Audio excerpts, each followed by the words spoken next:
Hello! Today we're going to look at isotopes, or how to make a heavy element. The illustration you see on this title page shows you hydrogen. We know hydrogen has one proton, and if you look at the different forms of hydrogen, or the different isotopes of hydrogen, you'll notice that the nucleus of each hydrogen is a little bit different.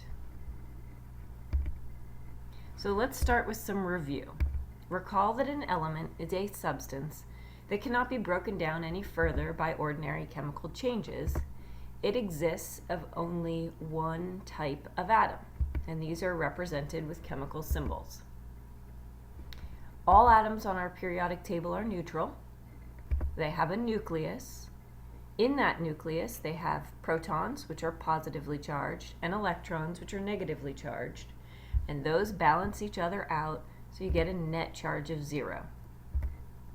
The other subatomic particle in the nucleus is the neutron. They are neutral, they have no charge. So if we think about atomic structure, the protons are positive, they have a mass of 1.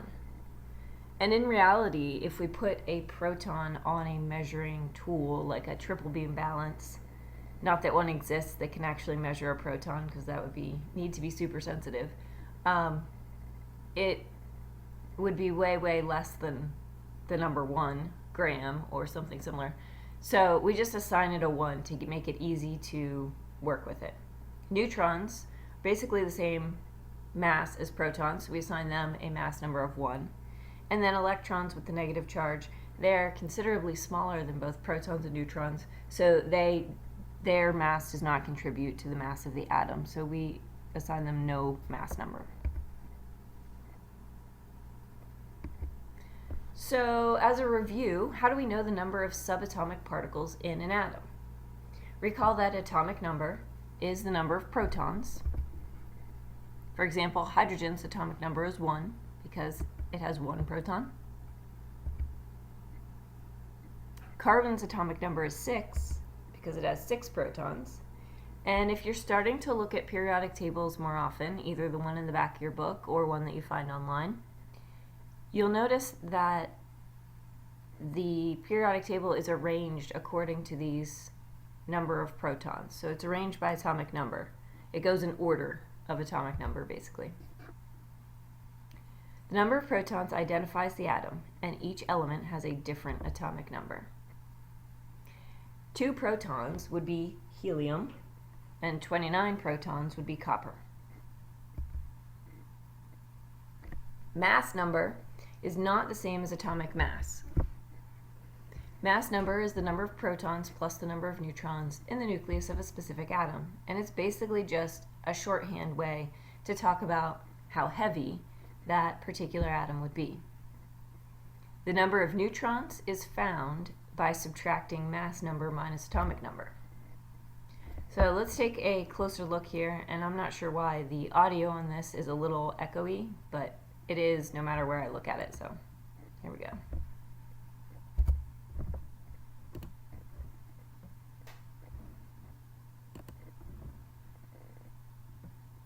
When you look at the periodic table, you'll see that each element has its own box, and within that box you'll find 2 numbers: the atomic number, or proton number, and the mass number. But what do these numbers mean? The atomic number has a symbol Z. This number tells you how many protons are in one atom of an element. The number is always... So notice that the atomic number is found in the bottom left corner of the box that you would see on the periodic table. Sorry, the bottom right corner on the box. Same for all atoms of a particular element. Atoms of different elements have a different atomic number, meaning they have a different number of protons. For example, an atom of hydrogen has an atomic number of 1 because it has 1 proton, but an atom of oxygen has an atomic number of 8 because it has 8 protons. So if we were to draw a picture of a neutral atom, which you will be doing at the end of this, think about this now. If you drew the nucleus and I said, okay, go find a carbon atom, and we talked about how many atomic, or what the atomic number of carbon is. The atomic number of carbon is 6. So you would draw 6 protons in the nucleus of that atom. But that does not guarantee that the number of neutrons is also 6. Sometimes it is, but sometimes it's not. The number we look at is the mass number. The mass number has a symbol A. The mass number tells you how many protons and neutrons are in one atom of an element. We need to remember that protons and neutrons each have a relative mass of 1, and that electrons are so small that their mass does not need to be considered in the mass number of an atom. So if we know the mass number of an element, and we know the atomic number, we can calculate the number of neutrons in an atom of a particular element. So the mass number equals the atomic number plus the number of neutrons. The atomic number is just the number of protons in an atom. Therefore, mass number equals protons plus neutrons. So if we take oxygen, oxygen has a mass number of 16 and has 8 protons. But how many neutrons does it have? So if we look at the formula at the top, to get neutrons in this particular case, we look at number of protons combined with neutrons will give you mass number. So 16 minus 8 gives you 8 neutrons. In this case, oxygen has the same number of protons and neutrons, but it won't always. Remember, mass number equals protons plus neutrons. We can rearrange this to show that neutrons equals mass number minus protons. Neutrons equals 16 minus 8 equals 8. Oxygen therefore has 8 neutrons. Let's take another example. So if you were drawing a neutral atom of oxygen, let's say you drew in your 8 protons, which would be plus signs or circles with plus signs in them to show that they're the positively charged particle. You would also draw in 8 neutrons along with the protons in the nucleus, and those would have no positive or negative sign, just leave them as circles. Lithium has a mass number of 7 and has 3 protons. How many neutrons does it have? Mass number equals protons plus neutrons. We can rearrange this to show that neutrons equals mass number minus protons. Neutrons equals 7 minus 3 equals 4. Lithium therefore has 4 neutrons. So the atomic number is the number of protons in an atom, and the mass number is the number of protons and neutrons in an atom. Okay. So again, mass number, upper right-hand corner, atomic number, lower right-hand corner. One of the resources that I suggest you use on a regular basis as we start to look more and more at the elements on the periodic table is this website called Dynamic Periodic Table. It's a really easy website to remember. It's just ptable.com. And I like this particular periodic table online because as you scroll over the various elements here, you'll see in this corner that it gives you a bunch of information about the element. So in this case, and here's the key to telling you what you're looking at. So we'll look at beryllium.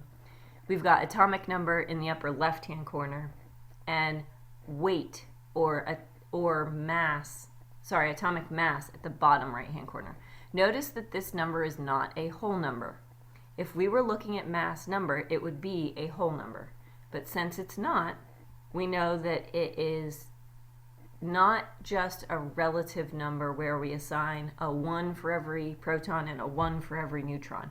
This is the average of the actual masses of all the isotopes of this element that exist on the planet.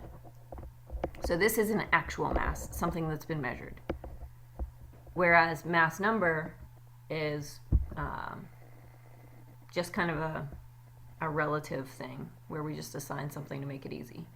So you can find mass number if you just round this. So we could say that the mass number of beryllium is 9, and then figure out the number of neutrons by taking 9 minus 4.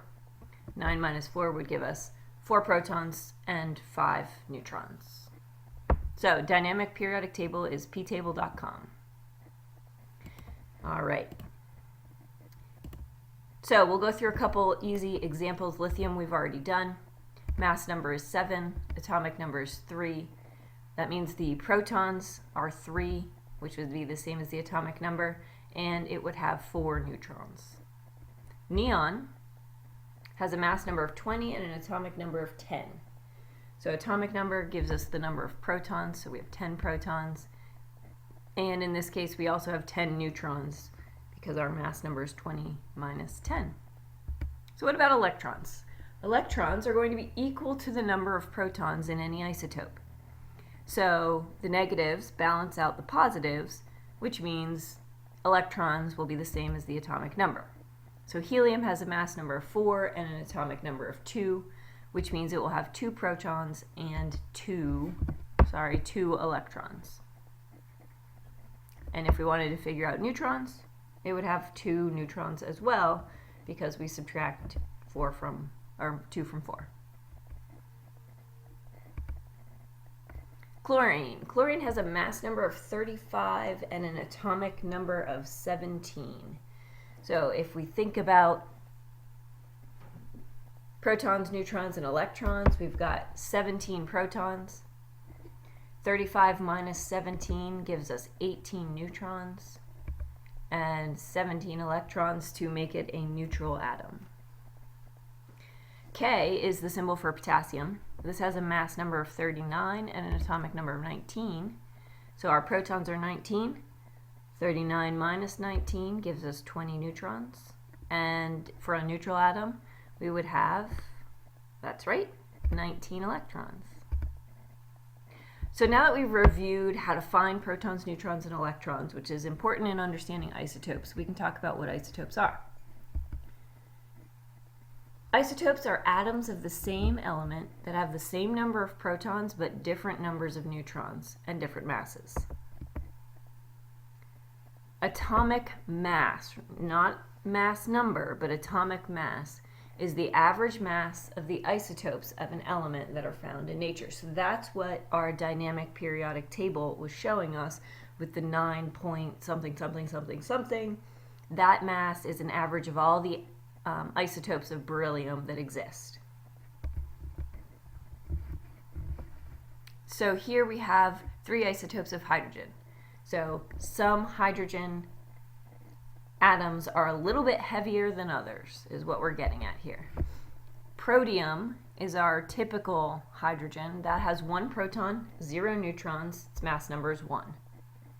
Deuterium has 1 proton and 1 neutron, so its mass number is 2. It makes it a little heavier. And tritium has 1 proton and 2 neutrons, its mass number being 3. So that's the heaviest isotope of hydrogen. All 3 forms are basically the same in terms of their chemical behavior, but they differ in mass and number of neutrons. So let's take a look at mass number, atomic number, and isotopes. Welcome to GetChemistryHelp.com. My name is Dr. Kent, and in this lesson we're going to discuss the atomic number, mass number, and isotopes for different kinds of elements. Now, elements differ by the number of protons they contain in their nucleus. So the number of protons is what gives an element its identity. So all atoms of an element always have the same number of protons. So if you change the number of protons, now you've transmuted the element into a different element. So that number of protons is called the atomic number. I just want to pause here and point something out. We talked earlier about alchemists, and alchemists were trying to turn ordinary substances into gold. That would not have been possible, because in order to do that, they would have had to change the number of protons in each atom of whatever substance they were trying to mutate. And at this point, changing the number of protons to make it something new is not possible. Or Z. And you can always find it written right above the elemental symbol on a periodic table. So for example, hydrogen. This number 1, that's the atomic number for hydrogen. So that tells me that hydrogen must have 1 proton. Or for example, vanadium. Okay, 23. That tells me vanadium must have 23 protons. Or let's say sulfur, 16. Okay, well sulfur must have 16 protons. So again, every atom of sulfur always has 16 protons. That's what makes sulfur sulfur, is the number of protons. We can change the neutrons, we can change the electrons, but if you change the number of protons, well now you've transmuted that into a different element. For example, if sulfur somehow gained 1 proton, it would no longer be sulfur, now it would become chlorine. Or if sulfur lost a proton, now it would become phosphorus. Now there's no way for us to transmute elements or to add or gain protons in chemical reactions. For that to occur, we have to go into what's called nuclear chemistry, which is a subject for a whole nother lesson. So that's the atomic number. Well, the mass number is the number of protons and neutrons combined. Now it's called the mass number because you might recall from our lesson on atomic structure that the biggest particles, the ones that have the most mass, are the protons and the neutrons. And the electrons weigh about 1,800 times less, so 99.9% of the mass comes from the protons and the neutrons, which is why adding those together gives us what's called the mass number. Now the mass number is not the same as the atomic mass. For example, hydrogen, this number right here is the atomic mass. That is the actual average mass of a hydrogen atom. So if you were to weigh out a hydrogen atom, it would have an average mass, or an atomic mass, of 1.01 AMU.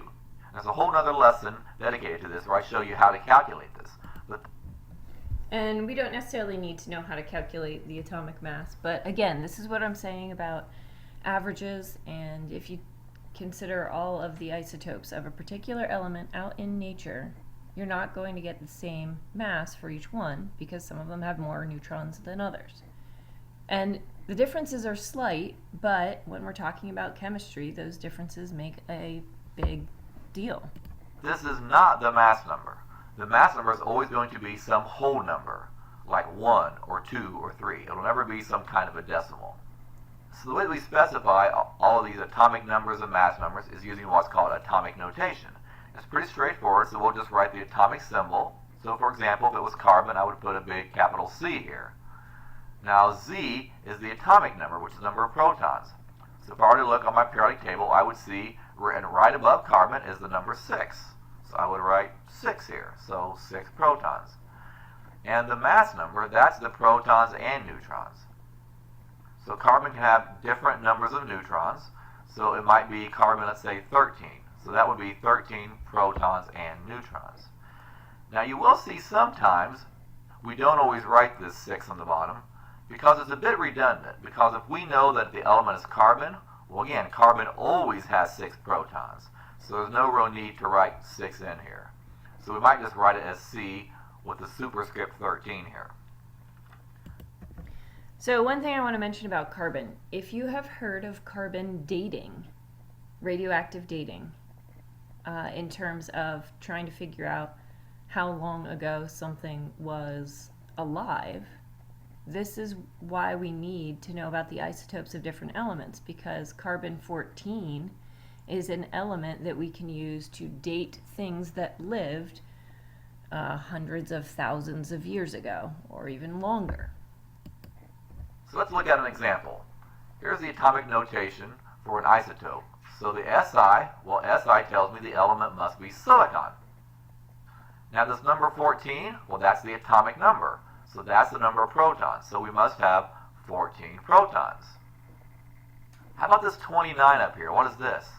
Well, that is the mass number. Remember, that is the number of the protons combined with the neutrons. So the mass number is 29. Well, if we've got 29 protons and neutrons and 14 protons, how many neutrons would we have? Well, I could just subtract the protons, 14, from the number of protons and neutrons, 29. So I must have 15 neutrons.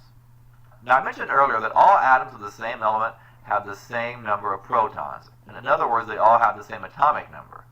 But you can change the number of neutrons, or the mass number. So isotopes are elements that have the same atomic number, but now we've changed the number of neutrons. We're giving them different mass numbers. So there are many elements that have multiple isotopes. For example, hydrogen has 3 common isotopes. One of them is hydrogen 1. So hydrogen, if you look at it on the periodic table, it's got 1 proton. So here's my 1 proton. This number on top is the protons and neutrons. Well, if it's got 1 proton, it must have 0 neutrons. Well, another isotope of hydrogen is hydrogen 2. Again, it's still hydrogen, so it still has to have 1 proton, because that's what makes hydrogen hydrogen. But this 2 tells me, oh, it must have gained a neutron here. And the third isotope of hydrogen is hydrogen 3. Again, it's still hydrogen, so they all have 1 proton.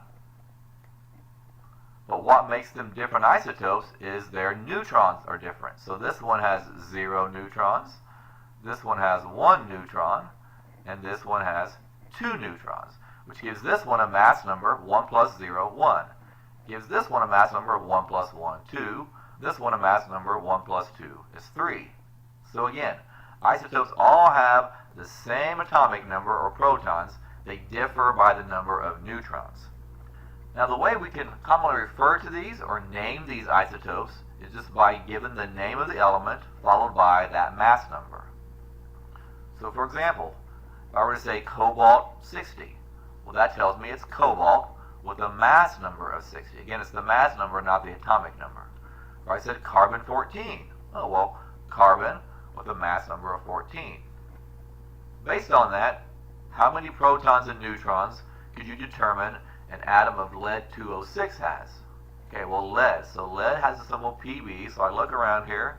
Oh, here we go. Right here's lead. Okay, well, lead is number 82. So that tells me lead must have 82 protons. So what's this number 206? Well, again, that's the mass number. That is the number of protons and neutrons added together. So how many neutrons would I have? Well, if I take 206 protons and neutrons and I subtract out the 82 protons, I must have 124 neutrons in this particular isotope of lead-206. And again, I'll just note that 206 is the mass number, right? That's always a whole number. That is not the atomic mass, 207.2. It is generally pretty close, but it's not the same as the atomic mass. Okay, so let's just do a few examples here, see if we can help this make a little more sense. So what's the atomic number of B, boron? So I find boron is right here. So what's the atomic number? Well, again, that's the number that's written above it, 5. So the atomic number of boron is 5. That tells me boron must have 5 protons. What's the atomic mass of silicon? Okay, so I find silicon. Here it is. Now again, the atomic mass is not the mass number. That's this number down here. So silicon has an average atomic mass of 28.09 AMU. And again, you can refer to our lesson on atomic mass for a little more information on that. How many electrons would a neutral neon atom have? Okay, well, let's find neon. It's number 10 over here. Now, it tells me it's neutral. So what does that mean? Well, that means it's not positive, it's not negative, it's just completely neutral.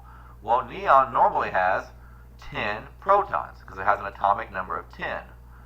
Well, in order for it to be neutral, how many negative electrons must it have? Well, it must have the exact same number. So if it's got 10 protons, that means it must have 10 electrons for it to be a neutral neon atom. How about an atom that had 27 protons, 32 neutrons, and 27 electrons? Would that be neutral? Well, let's see. So 27 protons. So 20. Without even going through the example here, you can tell that yes, it would be neutral. because protons and electrons balance each other out. For this example, we don't care about the neutrons. If we're asking if it would be electrically neutral, we care about the positives and the negatives. If they're the same number, then yeah, it's neutral. At this point, we're going to pause on this summary. If you have questions, please feel free to ask. And if you want the link to this summary, again, just email me or look it up on YouTube, atomic number, mass number, and isotopes, and you can finish watching this video.